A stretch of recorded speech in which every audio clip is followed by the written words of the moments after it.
Hello students, આપણે આપણા અભ્યાસક્રમનું લેસન નંબર 12 કર્ણ-કુંતી સંવાદ ભણી રહ્યા છીએ અને તેના વિશે આપણે થોડું ઘણું ભણી ચૂક્યા અને આગળ આપણે શીખવાના છે. આપણે જેમ જાણ્યું કે આ લેસનમાં કર્ણ-કુંતી સંવાદ એટલે કે એક માતા અને પુત્રની વાતચીત આપવામાં આવી છે.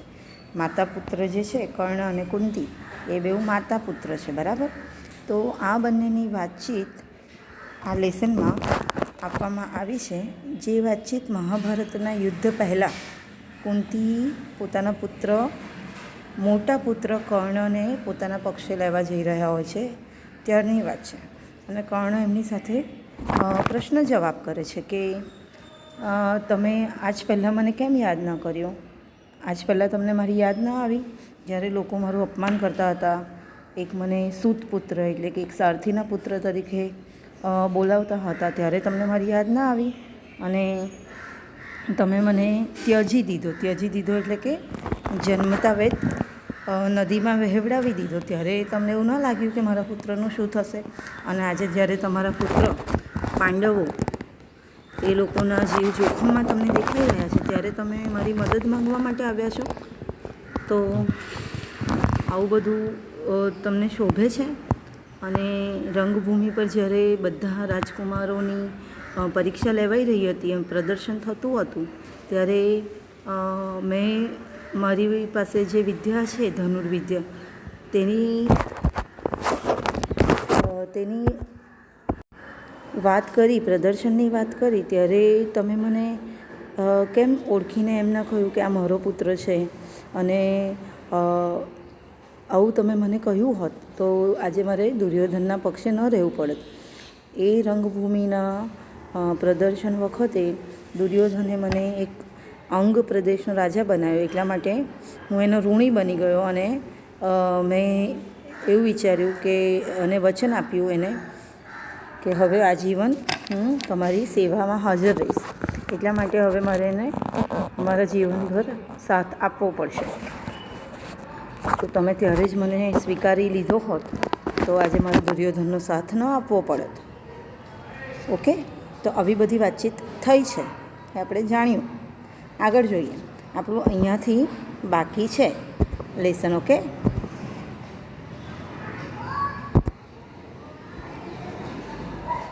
તો શરૂઆત કરીએ. કુંતી માતા કહે છે કે હા, એટલા માટે જ આવી છે. મારા બધા પુત્રોના જીવ કોઈ કુલદ્વેષી, અઘોરકર્મી, પરસ્ત્રીકામીઓ માટે વિના કારણે ત્રાજવે તોડાઈ રહ્યા છે. હું ક્ષત્રિયાણી છું. અમે ક્ષત્રિયાણીઓ પુત્રોને શા માટે જન્મ આપીએ છીએ તે મહારાજ કુંતીભોજને ચરણે અને તારા પિતા મહારાજ પાંડુને પડખે રહીને શીખી છું. આર્તત્રાણ માટે મારા બધા પુત્રો ખપી જાય તો મારી છાતીના ગૌરવ પ્રાણ ઉભરાવાના જ. એક આંસુય નહીં ખરે.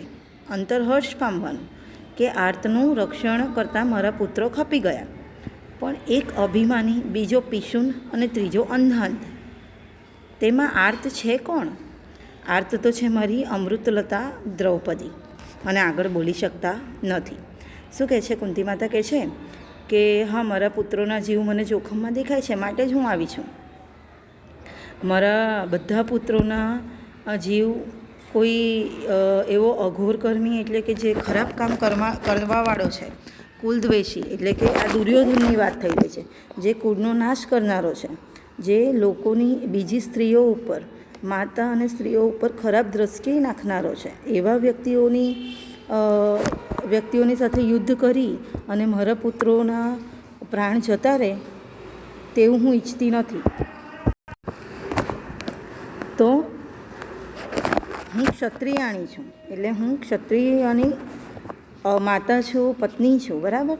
અને અમે જે ક્ષત્રિયાણીઓ છે તે અમારા પુત્રોને કેમ જન્મ આપીએ છીએ એ હું તારા પિતા પાંડુ અને કુંતીભોજ જે આ છે મારા પિતા, તેમના પડખે રહીને શીખી છું, એટલે કે તેમની સાથે રહીને શીખી ગઈ છું કે કેવી રીતે ક્ષત્રિયાણીઓ પોતાના પુત્રોને દેશના રક્ષણ માટે અને ગરીબોના રક્ષણ માટે તૈયાર કરતી હોય છે. આર્તત્રાણ માટે મારા બધા પુત્રો ખપી જાય તો મારા છાતીના ગૌરવ ઉભરાવાના, એટલે કે તો મને ગર્વની અનુભૂતિ થશે કે દેશની રક્ષા માટે કે દીન દુખિયાની ગરીબોની સેવામાં જો મારા પુત્રો ના પ્રાણ જશે ને તો મને ગમશે. હું સહેજ પણ રડું પણ નહીં, એક આંસુ નહીં પાડું, અને મારું હૃદય હર્ષ પામશે, એટલે કે મને આનંદ થશે કે ચલો ભાઈ મારા પુત્રો દેશની રક્ષા માટે પ્રાણ આપ્યો છે. પણ એક અભિમાની, એટલે કે જે દુર્યોધન છે, પછી એક પિશુન અને ત્રીજો અંધાન, બરાબર. દુર્યોધન, તેનો ભાઈ, અને કર્ણ શકુની, આ બધા કેવા છે કે ખૂબ જ અઘોરકર્મી અને ખરાબ કામ કરનારા, ખરાબ વિચારો ધરાવનારા. તો એમના માટે હું મારા પુત્રોનો પ્રાણ ગુમાવીશ નહીં. આર્ત તો છે મારી અમૃતલતા દ્રૌપદી, બિચારી અને એવી કોણ છે? મારી દ્રૌપદી છે, તેનો તો કોઈ વાંક પણ નથી, બરાબર. આગળ કર્ણ કહે છે તમારી વાત સાચી છે, પણ એ જ દ્રૌપદીએ મારું અપમાન નથી કર્યું.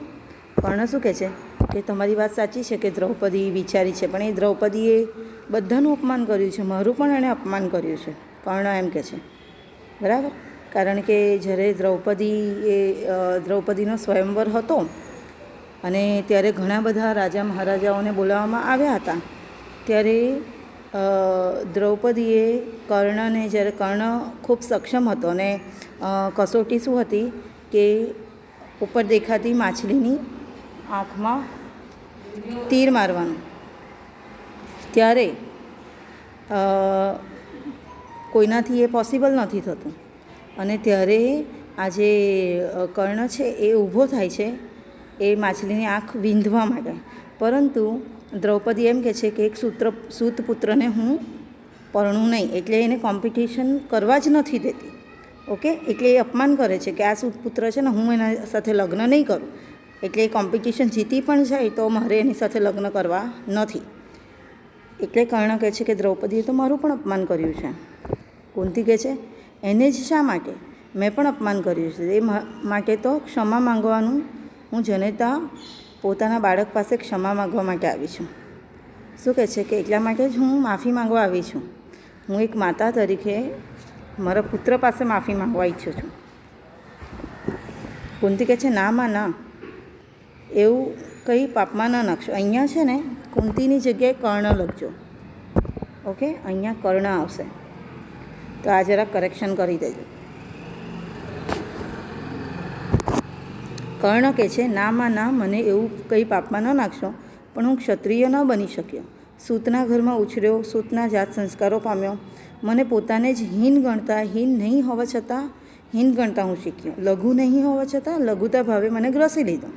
તે જ હોવા છતાં તેજોહીન, તમસ નહીં હોવા છતાં તમસાવૃત્ત મને કોણે કર્યો? તમારા ત્યાગેમાં.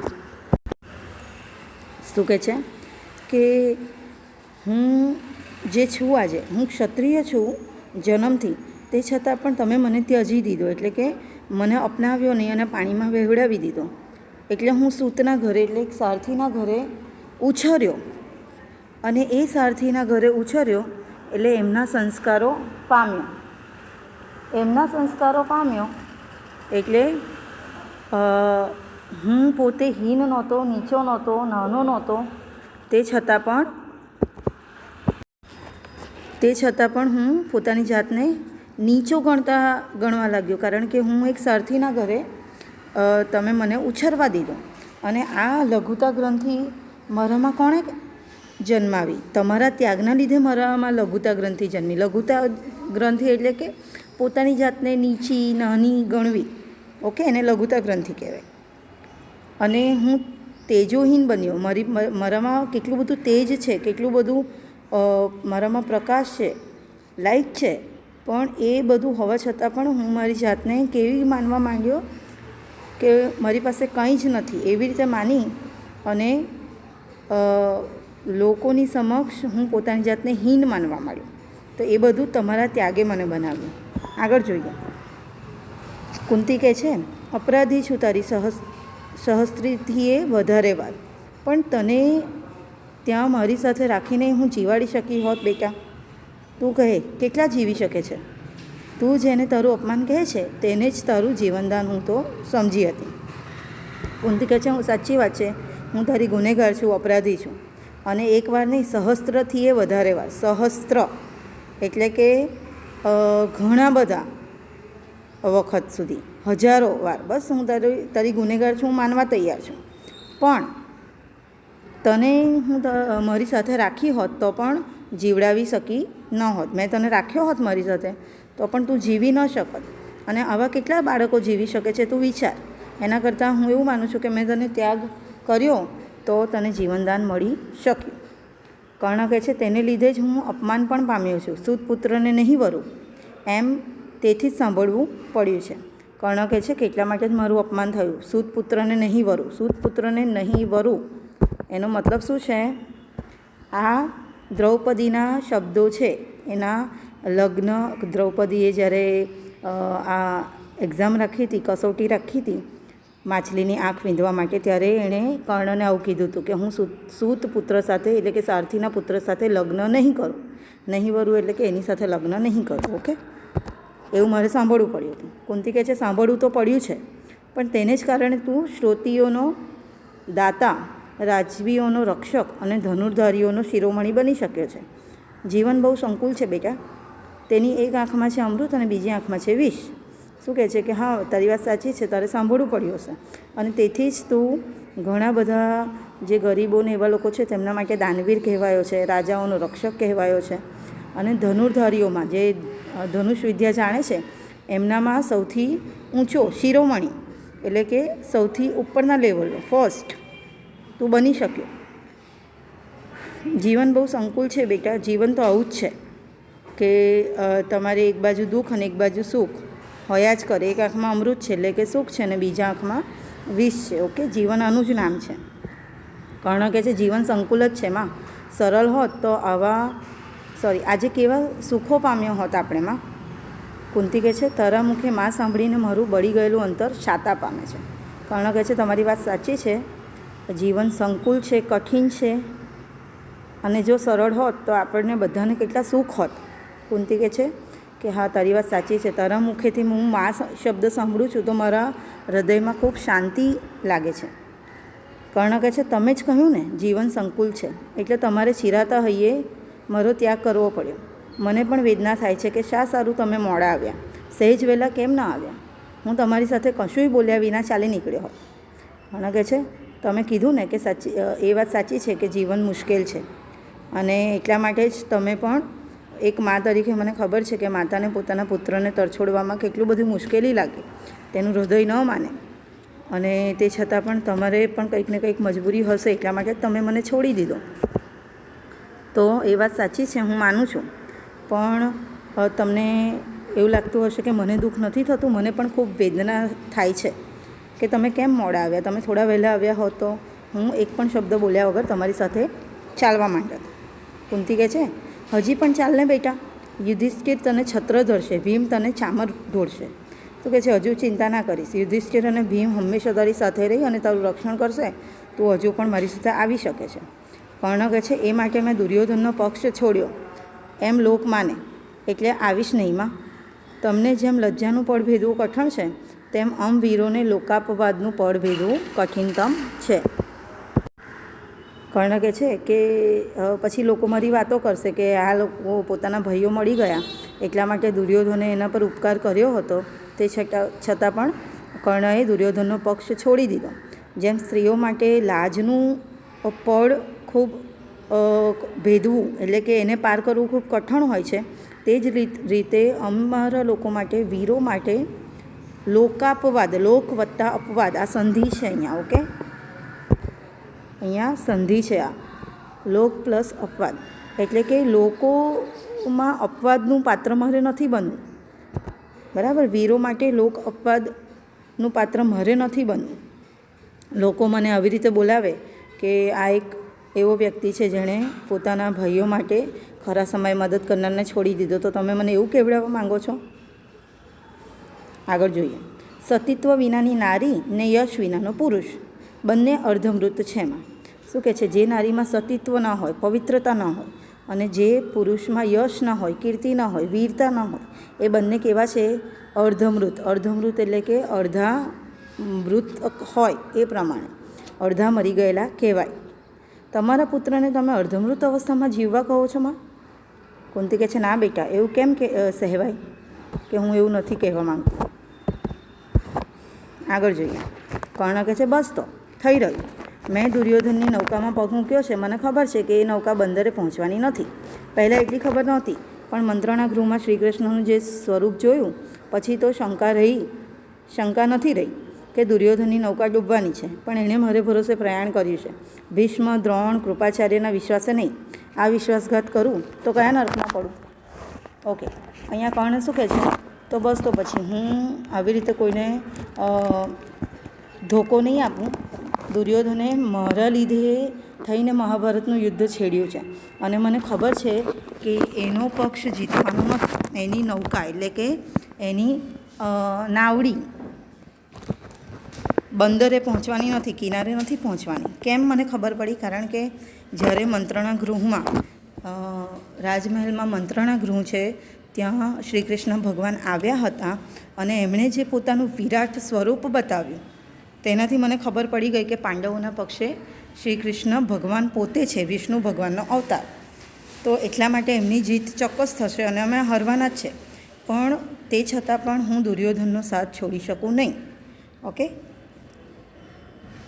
અને મને ખબર છે કે દુર્યોધન હારવાનો જ છે, પરંતુ એણે મારા ભરોસે યુદ્ધની શરૂઆત કરવાનું નક્કી કર્યું છે. ભીષ્મ પિતામહ, દ્રોણ કે કૃપાચાર્યના ભરોસે નહીં, કારણ કે એ લોકો પર એટલો વિશ્વાસ નથી કરતો જેટલો મારા પર કરે છે. તો હું એનો વિશ્વાસઘાત ન કરી શકું, અને એવું કરું તો હું નર્કમાં પડીશ એમ. કુંતી કહે છે, શ્રી કૃષ્ણ અહીં જ છે. કર્ણ કહે છે, અહીં ક્યાં? કુંતી માતા પછી બતાવે છે આ બધી વાતચીત શ્રી કૃષ્ણ ભગવાન દૂર ઊભા સાંભળી રહ્યા છે. એટલે કર્ણ કહે છે કે અહીંયા ક્યાં ઊભા છે તે? એટલે કુંતી અનુચર વેશે ઊભેલા શ્રી કૃષ્ણને બતાવે છે કે જો આ રહ્યા, આ જગ્યાએ ઊભા છે. કર્ણ કહે છે, ઉતાવળે જઈને પ્રણામ યાદવ શ્રેષ્ઠ, તમે આ વેશે તમે ખરા છો. લોકો પછી તમને વેશધારી કહે એમાં તેમનો શો દોષ? કર્ણ શું કહે છે કે એમને નમન કરે છે, પ્રણામ કરે છે અને કહે છે કે તમે પણ ખરા છો. લોકો પછી તમને વેશધારી એટલે કે બહુ બધા રૂપ બદલો છો એમ કહે છે, તેમાં એમનો કોઈ દોષ નથી, તમે ખરેખર વેશધારી છો. શ્રી કૃષ્ણ કહે છે, બહુનો અગ્રણી તો છું, ફોઈના અનુચર થવાનું ક્યાંથી મળે? શ્રી કૃષ્ણ શું કહે છે કે બહુ બધી જગ્યાએ મને મુખ્ય ગણવામાં આવ્યો છે, પણ આ જ જગ્યા એવી છે મારા ફોઈ, તેમના ત્યાં હું અનુચરનો વેશ ધારણ કરી શકું છું એમની સાથે, બરાબર? કારણ કે કુંતી માતા શ્રી કૃષ્ણના કોણ થતા હતા? ફોઈ થતા હતા, બુઆ. ઓકે, ચલો આગળ. કર્ણ કહે છે, માતાને હું પ્રસન્ન નથી કરી શકતો, તેથી ખિન્ન થાઉં છું. વાસુદેવ શું કહે છે કે હું માતાને તેમની ખુશી પ્રમાણે આનંદ નથી આપી શકતો, માટે હું પોતે પણ દુઃખી થાઉં છું. શ્રી કૃષ્ણ કહે છે, જનની અને સંતાનના મિલન જેવું દુર્લભ દ્રશ્ય સ્વર્ગમાંય નથી. કંસવધ કરી જ્યારે અમે માતા પિતાને બંધનમુક્ત કર્યા ને દેવકીએ મને છાતી સરસે છાપ્યા, તેવું સુખ સંસારમાં ફરી સાંપડ્યું નથી. નિર્વિષયી પ્રીતિનો રસ જ અલૌકિક છે ને તેને માટે જ ફરીને મૃત્યુલોકે હું જન્મવા આવું છું. શ્રી કૃષ્ણ શું કહે છે કે જ્યારે માતા અને પુત્ર બેઉ એકબીજાને મળે વર્ષો પછી, તો એ દ્રશ્ય, એ સીન જોવા માટે સ્વર્ગમાં પણ મળતો નથી. દુર્લભ એટલે કે બહુ જ મુશ્કેલ છે, અશક્ય જેવું એમ. દુર્લભનું વિરુદ્ધાર્થી શું થાય? સુલભ, સરળતાથી મળી શકે એવું, અને દુર્લભ એટલે કે સરળતાથી મળી ન શકે.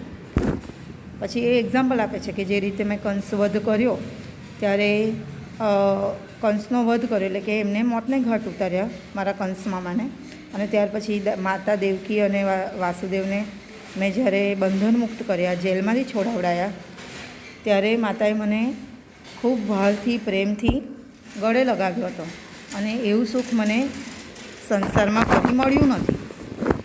કારણ કે એ પ્રેમ કેવો હોય છે? નિર્વિષય, એટલે કે એ પ્રેમમાં ઝેર નથી હોતું માતા અને પુત્રના પ્રેમમાં, બરાબર?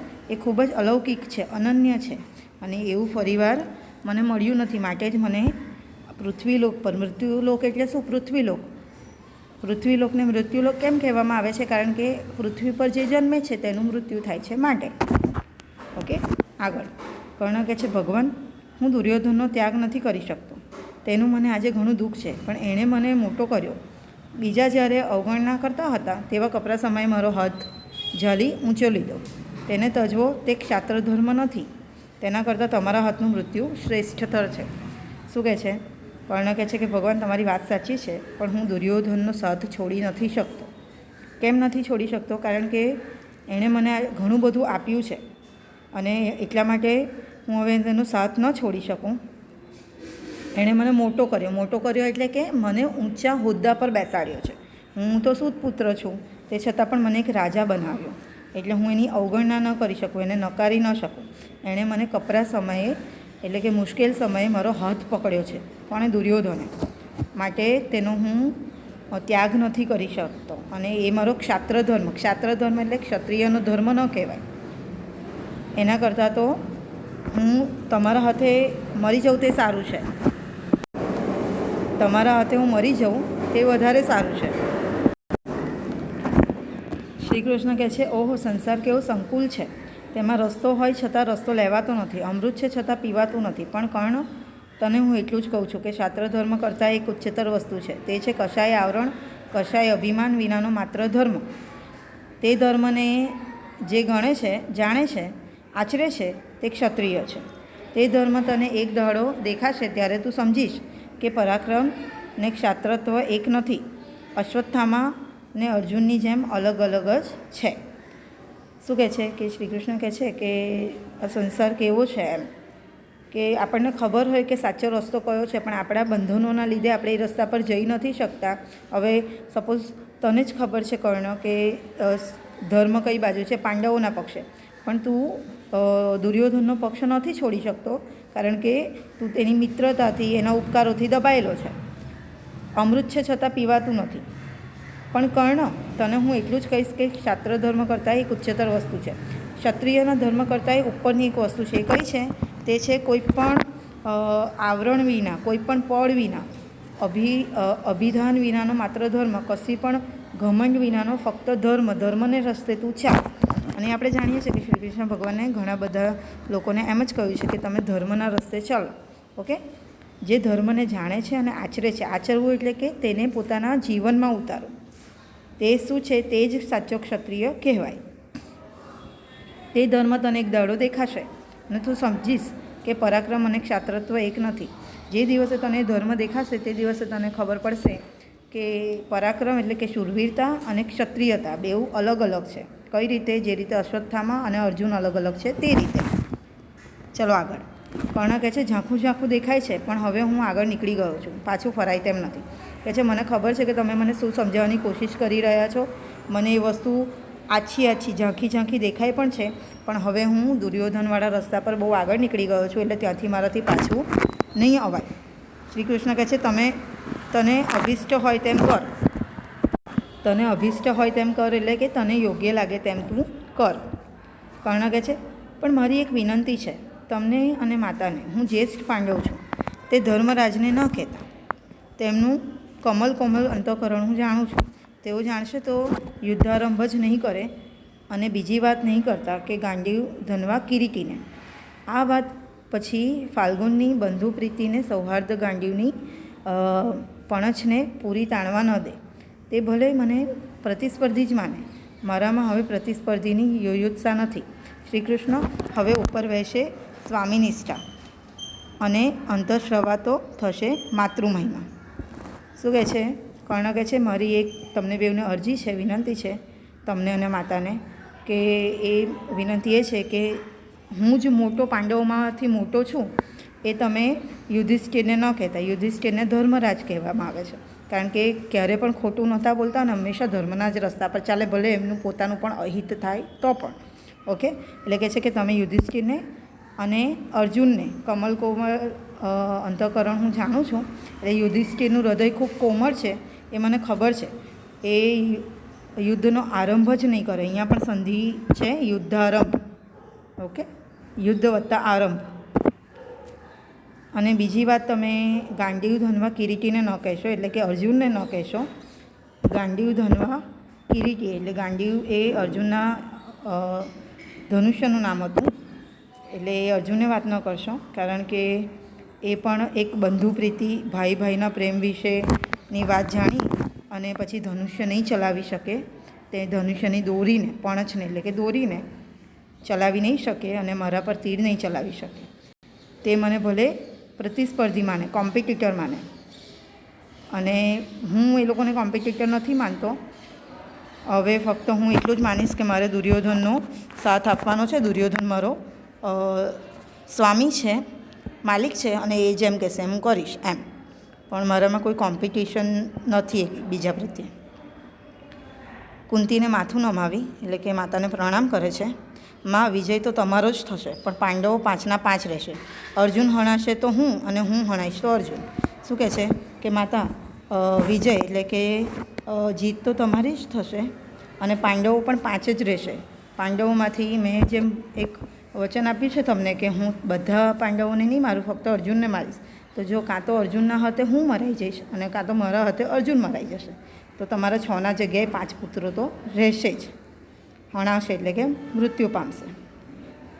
કુંતી માથું સૂંઘી આલિંગન દેતા, બેટા હું તો 6ની આશાએ આવી હતી. 6ની એટલે કે 6 પુત્રોની. ઓકે.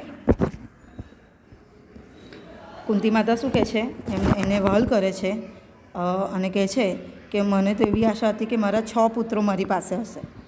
કર્ણ કહે છે સહેજ વહેલા આવ્યા હોત તો. કર્ણ એમ કહે છે કે તમે વહેલા આવ્યા હોત તો 6 પુત્રો પણ તમને મળત, પણ હવે સમય રહ્યો નથી. ઓકે. આ જે લેસન છે તે પરિત્રાણમાંથી લેવામાં આવ્યો છે, જેમ આપણે વાત કરી. ઓકે. હવે આ જે તમને શબ્દાર્થ છે એ તો મેં તમને લખવા આપી દીધા હતા, રૂઢિપ્રયોગ અને શબ્દાર્થ. હવે આની જે એક્સરસાઇઝ છે તે તમે લખી નાખવાની છે. સવિસ્તાર જવાબ, ક્વેશ્ચન આન્સર છે એમાં ઘણા બધા તમે જોઈ શકો છો, 5-1 જેવા. અને હું બહુ ધ્યાનથી ચેક કરું છું, એટલે વ્યવસ્થિત રીતે લખશો એવી આશા રાખું છું. ઓકે. તો આ લેસન અહીંયા પૂરો થાય છે. Thank you so much.